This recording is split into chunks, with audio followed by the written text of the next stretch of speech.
سرکار دو عالم صلی اللہ علیہ وآلہ وسلم سے اللہ تعالیٰ فرما رہا ہے کہ اللہ کی بڑائی بیان کیجئے۔ اتنا ہی کافی نہیں، کمال درجے کی بڑائی بیان کیجئے۔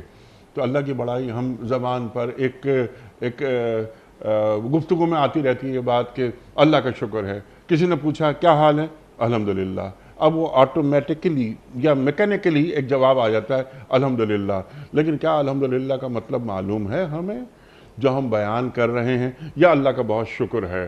تو یہ شکر میرا حال بنا یا صرف میرا قال ہے؟ یہ سوالات بہت زیادہ ہیں، لیکن اللہ تعالیٰ جو فرما رہا ہے محض یہی نہیں، اے میرے رسول صلی اللہ علیہ وآلہ وسلم اللہ کی بڑائی بیان کیجئے، کمال درجے کی بڑائی۔ تو یہ کمال درجے کی بڑائی کیا ہوتی ہے؟ جیسے خلق الموت والحیات لیبلوکم ایکم احسن عملا، عام عمل نہیں، احسن عملا، جو بہترین عمل ہے وہ پیش کیا جائے اللہ کے سامنے۔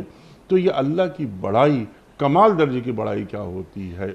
کمال درجے کی بڑائی کے جو حکم ہے وہ ہر ایک کو اس کے اعتبار سے دیا گیا، نبی کو اس کے اعتبار سے دیا گیا۔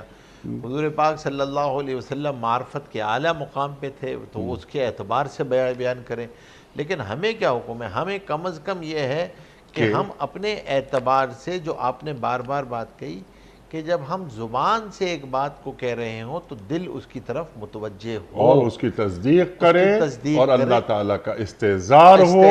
اللہ تعالیٰ کے ساتھ رہنا ایک بندے کو سیکھ لینا چاہیے کہ اللہ کے ساتھ رہا کیسے جاتا ہے۔ بس اگر آدمی اس کی نیت کر دیتا ہے، شروع کرتا ہے، تو یہ پریزنس اور یہ کانشسنس اس کو خود نصیب ہو جاتی ہے۔ سبحان اللہ۔ اسی پریزنس اور کانشسنس کا نام تقویٰ ہے۔ ٹھیک ہے، اور یہ تقاضا ہر امتی سے ہے، ہر خواہ وہ صدر مملکت ہو یا ایک وہ چپڑاسی ہو، کسے باشد کوئی بھی ہے، اپنے آپ سے پوچھے کہ میں اللہ کے سامنے اس وقت جس حال میں ہوں، کیا میں اللہ کے سامنے پیش کروں گا اس حال کو کہ یا اللہ یہ میرا حال ہے؟ ٹھیک ہے، اور مجھے کسی شرمساری کا سامنا تو نہیں کرنا پڑے گا، اور میری وجہ سے حضور پاک صلی اللہ علیہ وسلم کو تو شرمساری کا سامنا نہ کرنے پڑے گا۔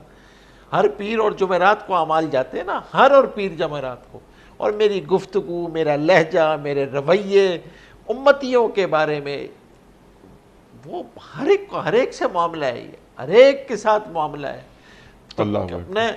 کہ میں اپنا یہ معاملہ، اس لیے تو فرمایا نا سب سے افضل کون ہے؟ فرمایا صدق اللسان و مخموم القلب۔ مخموم القلب کون ہے؟